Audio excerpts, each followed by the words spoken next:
안녕하세요. 매일 건강의 물리치료사 정무진입니다. 오늘은 저랑 같이 어떤 논문 한 편에 대해서 같이 알아보려고 하는데요. 저는 이 논문은 골반 기저근 운동과 관련된 논문입니다. 그래서 이 논문의 제목이 상당히 꽤 자극적인데, 제목이 뭐냐면은 골반 기저근 운동 외에는 골반 기저근의 근력을 향상시킬 수 없다입니다.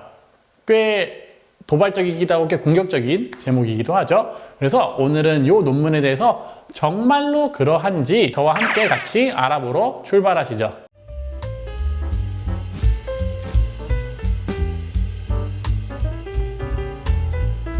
그래서 이 논문에서는 이제 다양한 운동들을 비교를 했는데요. 자, 필라테스, 폴라 메소드, 그리고 저압 운동 및 복부 운동과 같은 이런 다양한 운동들을 비교를 했다라고 합니다. 첫 번째로는 필라테스입니다. 요즘에는 필라테스 하시는 분들이 굉장히 많죠. 그래서 예전에는 좀 여자분들만 많이 했는데 요즘에는 뭐 남녀노소 가리지 않고 필라테스에 대한 관심들이 많고 많이 하게 되는데, 이러한 필라테스와 같은 유형의 운동은 복부의 긴장도를 좀 개선을 시킬 수 있고, 이 복부 구조를 정상화시켜서 결과적으로는 이 골반 기저근의 활성을 증가시킨다라고 합니다. 하지만 아쉬운 것은 이 활성화를 증가시킨다라는 것이 골반 기저근이 근력이 증가한다라고는 이어지지 않았다라고 이야기를 하고 있습니다. 그렇기 때문에 필라테스를 단독적으로 수행하는 것은 이 골반 기저근의 근력에는 크게 영향을 주지는 못했다라고 이야기를 하고 있습니다. 두 번째는 폴라 메소드입니다. 요거는 여러분들이 굉장히 생소할 수 있는 운동인데, 요 같은 경우에는 이제 이 관략근들이 신체가 이렇게 움직이거나 쓰일 때 같이 쓰이게 되면서 서로의 근육에 영향을 줄 수 있다라고 하는 이론을 바탕으로 하는 운동인데요. 그래서 이 눈이나 입이나 요런 데, 이 원형의 근육이 있는 주위, 이런 데들을 같이 운동을 하게 되면은 골반 기저근 또한 이 약화된 것들을 강화시킬 수 있다라고 하는 운동 방법 중에 하나입니다. 그래서 이 전통적인 골반 기저근 운동과 폴라 메소드를 비교를 했는데, 두 그룹에서 모두 골반 기저근의 근력이 증가했다고는 합니다. 하지만 아쉬운 것은 이 두 그룹이 어느 정도, 이 두 그룹 중에 누가 더 근력이 센지, 이것은 비교가 되지 않아서 정확하게 효과가 있다 없다라고 이야기하기는 어렵다라고 합니다.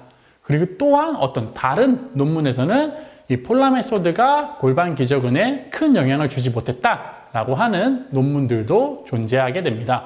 세 번째 운동은 하이퍼프레시브라는 운동입니다. 그래서 이 저압 운동 같은 경우에는 1980년대에 마르셜 카프리라는 사람이 제안을 한 방법인데, 이전의 전통적인 코어나 골반 기저근 운동과는 조금 다른 방식의 운동이라고 합니다. 복부의 내압을 감소를 시켜서 이 복부와 골반 기저근에 대한 균형들을 서로 맞출 수 있는 운동 방법이라고 이야기를 하고 있습니다.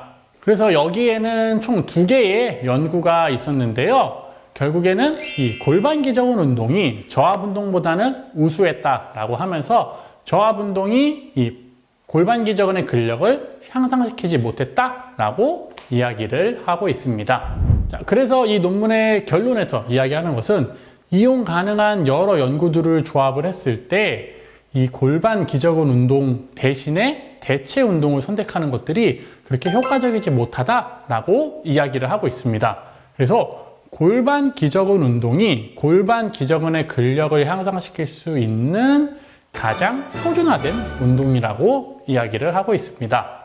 그리고 사실은 이 연구 이전에도 이 2013년도랑 2019년도 연구를 보게 되면은, 한 연구는 여성의 복압성 요실금에 대해서 대체 운동들을 비교를 하였고, 19년도 같은 경우에는 이제 필라테스 관련해서 이 필라테스 운동이 골반 기저근 운동과 뭐 다른 게 있냐라고 비교한 연구에서 사실 여기서도 크게 다른 이런 대체 운동들이 효과가 없었다라고 하는 논문들이 존재를 하고 있습니다. 그래서 이 논문에 대한 제 개인의 생각은, 물론 이 논문에서는 대체 운동들이 골반 기저근 근력에는 효과가 별로 없다, 효과가 좋지 않다라고 나오기는 했으나, 사실은 이러한 몇 가지 다른 방법들로 분명히 효과를 보는 사람들이 존재한다는 거예요.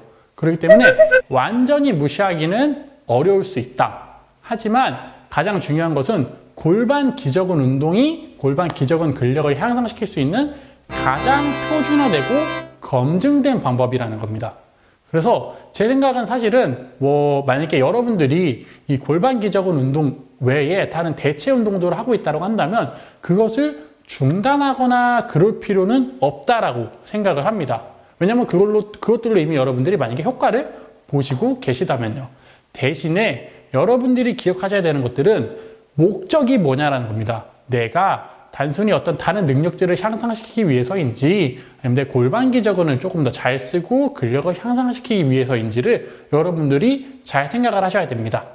여러분들이 만약에 골반 기저근을 목표로 하는 운동이라고 한다면 대체 운동들을 선택하셔도 돼요. 하지만 여러분들이 가장 베이스에 깔려 있고 기본적으로 하셔야 되는 운동은 골반 기저근 운동이라는 것을 명심하셔야 됩니다. 그래서 1차적으로 가장 먼저 진행이 돼야 될 운동들은 골반 기저근 운동이고 이거와 같이 더불어서 병행하는 대체 운동 요법들은 그래도 좀 괜찮지 않나 라고 저는 조심스럽게 생각해 봅니다. 오늘은 저와 함께 한 가지 논문에 대해서 같이 알아봤습니다. 물론 이 논문을 해석하는 것은 사람마다 좀 다를 수가 있어요. 그래서 어떤 누군가는 골반 기저근 운동 외에는 하지 말라라고 이야기할 수도 있고 저 같은 의견을 내는 사람들도 있을 텐데 이것은 받아들이는 여러분들의 자유롭게 받아들이시면 좋을 것 같습니다. 자, 오늘도 여러분들한테 유익한 시간이 됐으면 좋겠고요. 저희는 다음 시간에 한번 조금 더 알찬 정보로 찾아뵙도록 하겠습니다. 지금까지 정말 무척 진지한 이야기를 알기 쉽게 알려드리는 물리치료사 정무진이었습니다. 감사합니다.